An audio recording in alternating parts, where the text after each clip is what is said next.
Assalamualaikum warahmatullahi wabarakatuh. Kisah Nabiullah Syam'un al-Ghazi alaihissalam dan hubungannya dengan asal-muasal Lailatul Qadar. Nabi Syam'un al-Ghazi alaihissalam memiliki beberapa nama. Dalam bahasa Arab, beliau disebut dengan Syamshon atau Syam'un. Dalam bahasa Ibrani disebut Simson.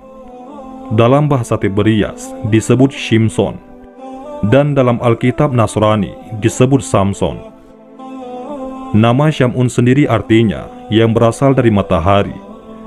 Sedangkan Al-Ghazi artinya yang berasal dari Ghazi, yaitu Gaza, Palestina sekarang. Suatu ketika Nabi Muhammad SAW berkumpul bersama para sahabat di bulan suci Ramadan.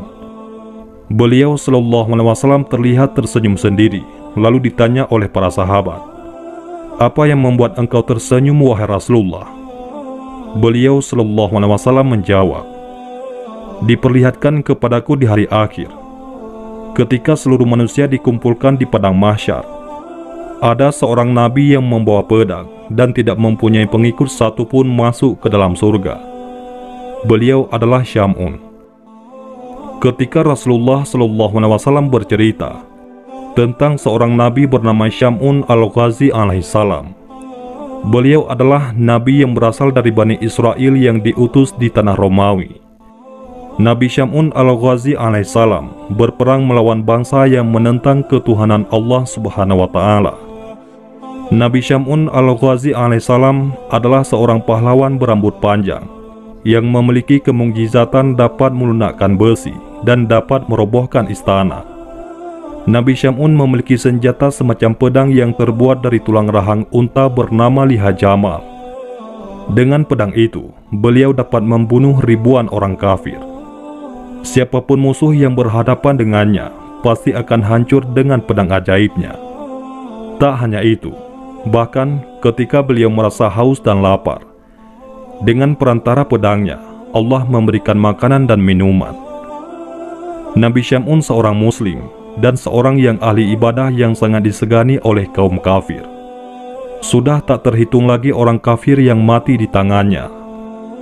Selain itu, Nabi Syam'un juga ahli ibadah, dan tercatat beliau sanggup beribadah selama 1000 bulan dengan sholat malam dan siangnya berpuasa. Beliau juga dikenal seorang pembela agama tauhid, yaitu mengesahkan Allah. Berperang melawan kaum kafir selama 1000 bulan hanya berbekal tulang dagu unta sebagai senjata, tidak memiliki senjata lain. Setiap kali menghantam kaum kafir dengan pedangnya, terbunuhlah banyak kaum kafir dengan jumlah yang tidak terhitung. Dengan hanya bersenjatakan tulang rahang seekor unta yang dibentuk menyerupai sebuah pedang pendek yang tajam, Nabi Syam'un berperang melawan bangsa yang menentang Allah Subhanahu wa Ta'ala dengan penuh keberanian dan selalu dapat mengalahkan mereka. Ketangguhan dan keperkasaan Nabi Syam'un dipergunakan untuk menentang penguasa kaum kafirin saat itu, yakni Raja Israel. Menghadapi kesaktian Nabi Syam'un al-Ghazi alaihissalam membuat para kafirun kewalahan. Mereka mencari jalan untuk bisa menundukkannya. Dengan segala kehebatannya itu, beliau dibenci oleh para musuh, terutama dari golongan orang kafir. Akhirnya sang Raja Israel mencari jalan untuk menundukkan sang Nabi. Berbagai upaya pun dilakukan olehnya, sehingga akhirnya atas nasihat para penasehatnya diumumkanlah, barang siapa yang dapat menangkap Syam'un al-Ghazi akan mendapat hadiah emas dan permata yang berlimpah. Akhirnya ide licik pun ditemukan. Mereka menawarkan hadiah berupa uang dan perhiasan yang berlimpah kepada istri Nabi, yaitu istri Nabi Syam'un al-Ghazi alaihissalam, dengan syarat ia bersedia melumpuhkan suaminya. Istri Nabi yang ternyata seorang kafir sangat tergiur oleh hadiah itu. Mereka kemudian memanfaatkan istri Nabi Syam'un untuk ikut membantu membunuh Nabiullah Syam'un alaihissalam. Setelah dirayu dengan imbalan yang menggiurkan, sang istri mengiyakan ajakan kaum kafir untuk membunuh Nabi Syam'un suaminya sendiri, karena ada iming-iming harta benda yang banyak. Si istri akhirnya mau melakukan kejahatan itu. Maka orang kafir memberikan ide agar dia mengikat tangan dan kaki Nabi Syam'un sewaktu tidur, untuk kemudian akan dibunuh dengan beramai-ramai. Para pembesar-pembesar kafir berkata, "Kami akan memberimu seutas tali kuat. Ikatlah tangan dan kakinya ketika dia tidur. Nanti setelah itu, kamilah yang bertindak untuk membunuhnya." Pada hari pertama, istri Nabi Syam'un gagal karena ketiduran, yang disebabkan karena suaminya terlalu lama mengerjakan sholat malam. Lama waktunya itu, sehingga membuat istri Nabi Syam'un tak kuasa menahan kantuk yang amat sangat. Memang, Nabi Syam'un Al-Ghazi tidurnya hanya sedikit saja dalam semalam, di mana malam-malamnya hanya dipergunakan untuk beribadah kepada Allah Subhanahu wa Ta'ala. Keesokan harinya, istri Nabi Syam'un melapor kepada orang-orang kafir bahwa dia belum berhasil mengikat tangan dan kaki suaminya. Mereka tidak mempermasalahkan hal itu. Pada hari kedua, istri Nabi Syam'un berhasil mengikat suaminya ketika tidur dengan seutas tali yang kuat. Tatkala Nabi Syam'un bangun dan ingin beribadah kepada Allah Subhanahu wa Ta'ala, beliau terkejut karena kedua kakinya terikat. "Wahai istriku, siapakah yang mengikatku dengan tali ini?"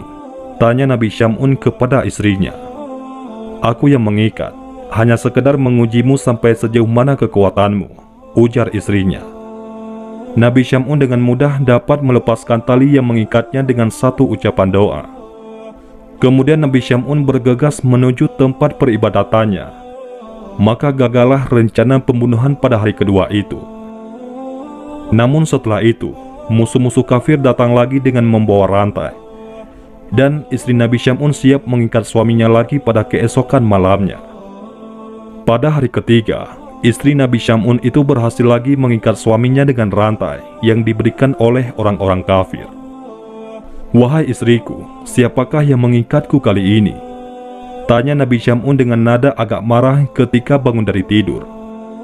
"Aku yang mengikatnya, sekedar untuk mengujimu," jawab istrinya. Namun, sekali hentakan, Nabi Syam'un dapat menghancurkan rantai tersebut. Lalu Nabi Syam'un segera menarik tangannya dan memotong rantai itu.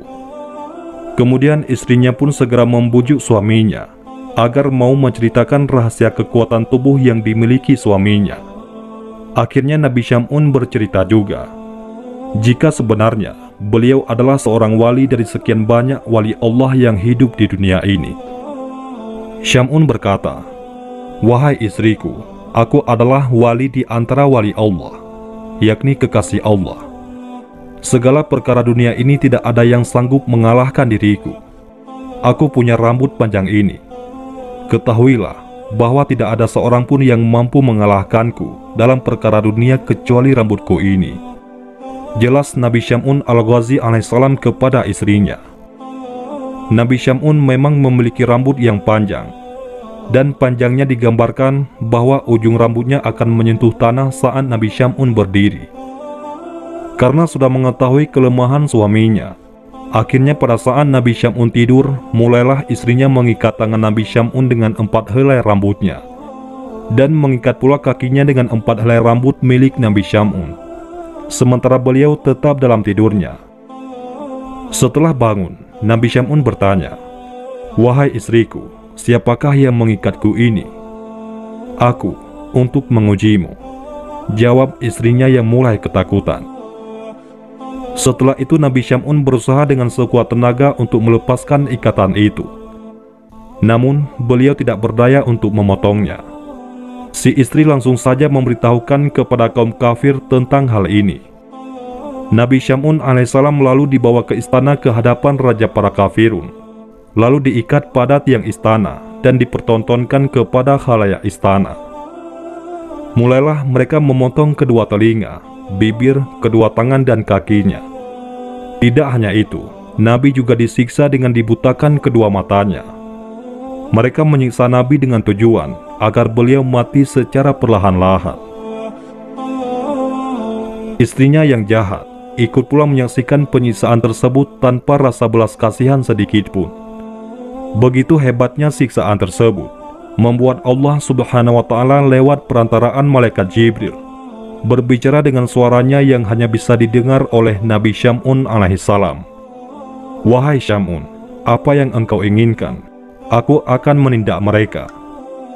Nabi Syam'un menjawab, "Ya Allah, berikanlah kekuatan kepadaku hingga aku mampu menggerakkan tiang istana ini, dan akan kuhancurkan mereka dengan kekuatan darimu ya Allah." Bismillah, la haula wa la quwata illa billah. Doa Nabi Syam'un al-Ghazi alaihissalam dikabulkan Allah subhanahu wa ta'ala. Allah subhanahu wa ta'ala memberi kekuatan kepada Nabi Syam'un, yang kekuatannya tidak bisa dibayangkan dan melebihi kekuatan dari rambutnya sendiri. Maka dengan seizin Allah, Nabi Syam'un al-Ghazi alaihissalam menggoyangkan tiang istana tersebut. Nabi Syam'un hanya beringsur sedikit saja, putuslah tali rambut itu. Bahkan tiang itu pun rubuh menimpa raja kafir bersama seluruh khalayak istana, termasuk istrinya yang durhaka dan orang-orang yang telah menyiksanya. Tiangnya juga ikut roboh dan hancur. Istana yang dijadikan tempat pembantaian itu juga turut hancur, dan atapnya menimpa orang-orang kafir dan semuanya mati. Hanya Nabi Syam'un sendiri yang selamat. Lalu Allah mengembalikan seluruh anggota badan yang telah terpotong dan menyembuhkan segala yang beliau rasa sakit itu. Setelah peristiwa itu, Nabi Syam'un al-Ghazi alaihissalam bersumpah kepada Allah subhanahu wa ta'ala akan menembus semua dosanya dengan berjuang menumpas semua kebatilan dan kekufuran selama 1000 bulan tanpa henti.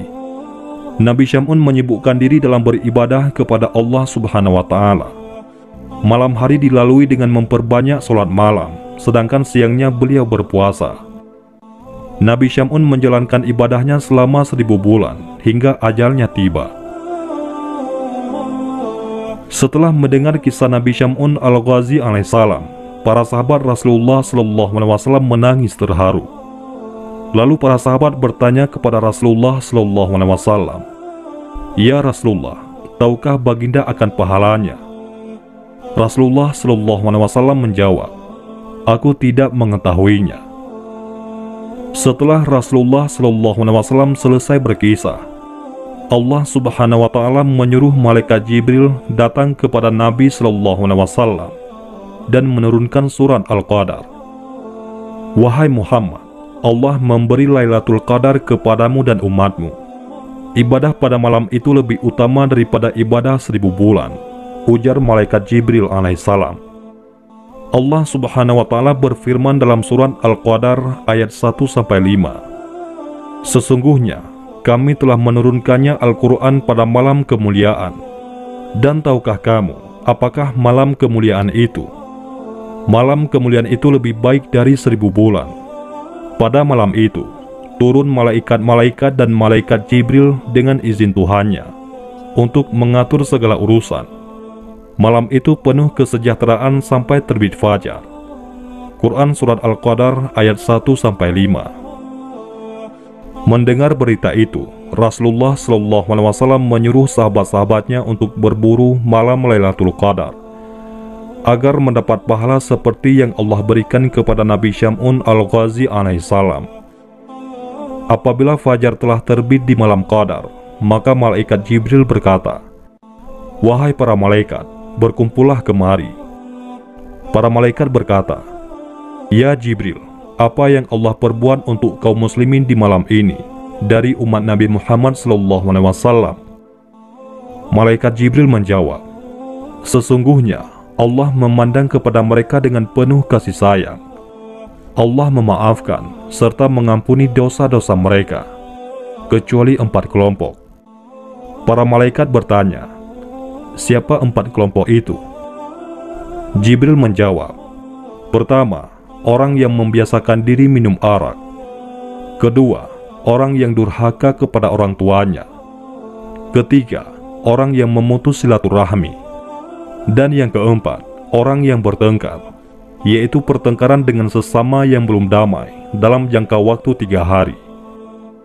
Wallahu a'lam bishawab." Itulah kisah Nabiullah Syam'un al-Ghazi alaihissalam. Mudah-mudahan ini semua bermanfaat. Assalamualaikum warahmatullahi wabarakatuh.